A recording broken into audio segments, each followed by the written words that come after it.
Nah, kalau sudah betul-betul begitu, kita tidak terjebak ke dalam kesyirikan alias kita tidak dicampuri oleh sesuatu dalam diri kita yang tidak mau lurus itu, barulah pertama-tama kita akan bisa pasrah. Jadi keislaman kita itu di sini itu loh. Pepasrahan kita kepada Allah totalitas itu di sini. Awalnya bagaimana? Menundukkan, mengarahkan sesuatu yang tidak mau mengarah. Sesuatu yang tidak mau mengarah itu apa? Ya nafsu kita yang jahat itu. Dia harus diarahkan agar menjadi mengarah. Ya, kalau sudah menjadi mengarah, baru totalitas kehidupanku, ibadahku, matiku, sholatku untuk Allah secara totalitas.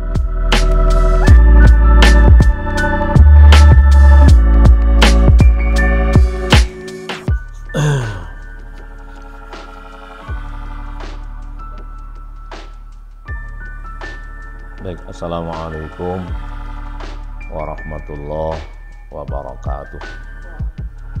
Alhamdulillah wassalatu wassalamu ala man la nabiyya ba'dah sayyidina wa maulana wa habibina wa syafi'ina wa qurrati a'yunina Muhammad ibn Abdullah wa ala alihi wa ashabihi wa asba'ihi wa man tabi'a hudahu wa wala haula wala quwwata illa billah, amma ba'du. Para pemirsa channel YouTube Yaimim Official dimanapun Anda berada, semoga Tuhan Yang Maha Kuasa selalu melimpahkan perlindungan, kemudahan, berkah, dan fadilah kepada kita semuanya. Semoga Tuhan Yang Maha Kuasa selalu melimpahkan kesehatan lahir dan batin kepada kita semuanya, memudahkan segala urusan kita semuanya.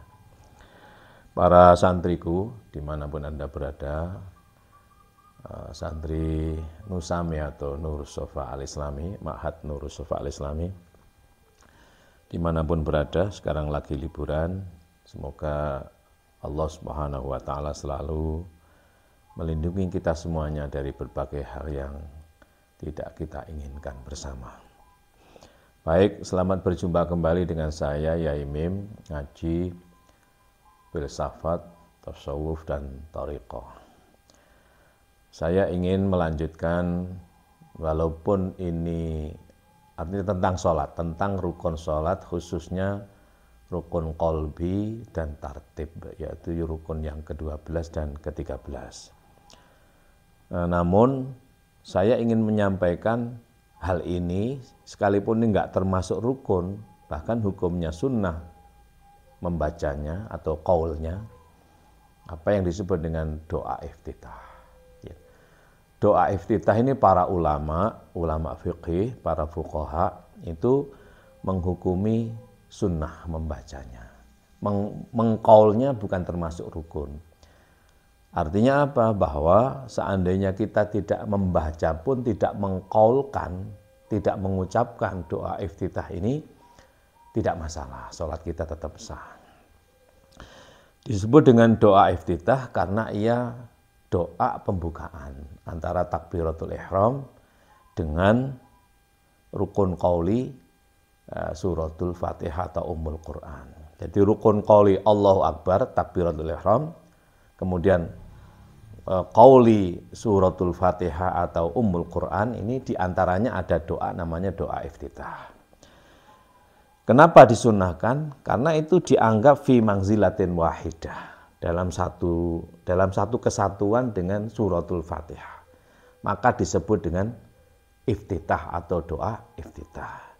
Dan inti daripada doa iftitah itu adalah apa yang disebut dengan ta'awud. Maka sebelum membaca suratul Fatihah pada rakaat pertama itu disunnahkan, muakkadahkan, sangat kuat agar kita sebelum masuk Fatihah itu berta'awud, yaitu a'udzubillahi minasyaitonirrajim atau a'udzubillahi samiil alim minasyaitonirrajim. Silahkan pilih kalimatnya banyak. A'udzu bikalimatillahi tammati min syarri ma khalaq. Banyak ta'awud itu. Sighahnya banyak, tapi yang paling masyhur adalah a'udzubillahi minasyaitonirrajim. Itu pada rakaat pertama saja. Pada rakaat kedua, rakaat ketiga, bahkan rakaat keempat tidak perlu. Karena ta'awud itu, jadi doa iftitah, ta'awud, dan suratul Fatihah itu fi mangzilatin wahidah. Dalam satu kesatuan mangzilah. Maka seandainya meninggalkan doa iftitah dan juga ta'awud tidak masalah. Karena dia bukan termasuk rukun. Tapi para ulama sepakat bahwa ta'awud itu sunnah mu'akkadah. Sunnah yang sangat dikuatkan, hampir mendekati wajib.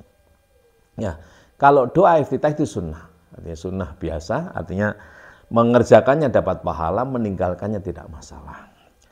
Nah, adapun sighah atau bentuk bacaan daripada doa iftitah itu macam-macam ya.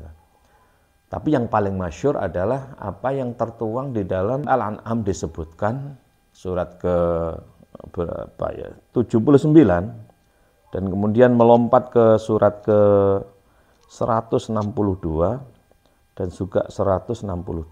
Surat Al-An'am itu surat ke berapa ya? Ke 6 ya.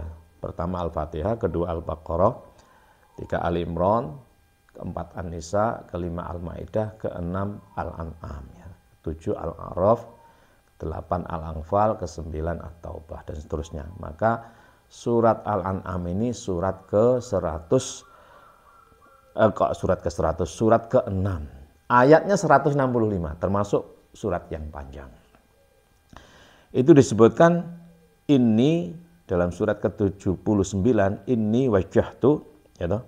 Dalam surat 79 ini wajjahtu wajhiya lilladzi fataras samawati wal arda hanifa wa ma ana minal musyrikin.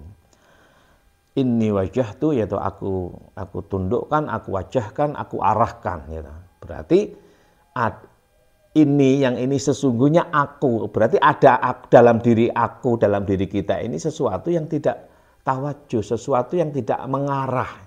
Maka dia harus diarahkan. Apa itu?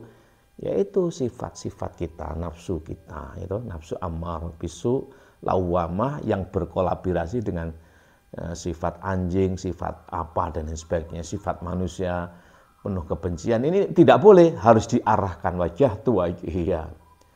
Aku arahkan diriku, yaitu dirikuku yang tidak mau mengarah itu lilladzi fataras samawati wal arda hanifah, dengan sungguh-sungguh. Wa ma ana minal musyrikin, agar aku tidak musyrik, gitu loh. Agar aku tidak menjadi musyrik. Artinya apa?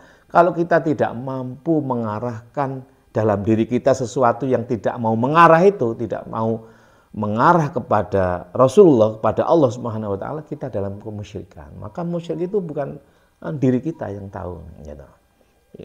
Kemudian selanjutnya pada ayat ke 63 ya, ke 163 ya.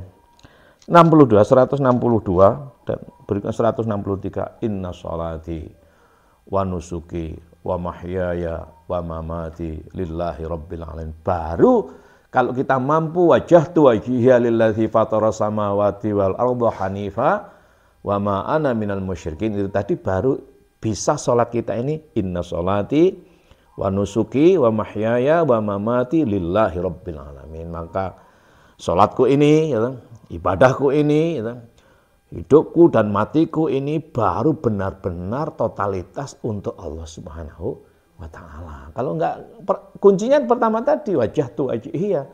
Ada sesuatu yang tidak mau mengarah, gitu loh. Alias dia bengkok, gitu. Nah, dia harus diarahkan. Maka inna sholati wa nusuki wa mahyaya wa mamati lillahi rabbil alamin, surat ke-162. Surat ke-163 hampir akhir ini, gitu. La syarika lahu wa bidzalika umirtu wa ana awwalul muslimin. Nah, kalau sudah betul-betul begitu, kita tidak terjebak ke dalam kesyirikan, alias kita tidak dicampuri oleh sesuatu dalam diri kita yang tidak mau lurus, itu barulah pertama-tama kita akan bisa pasrah. Jadi keislaman kita itu di sini, itu loh. Pepasrahan kita kepada Allah, totalitas itu di sini. Awalnya bagaimana?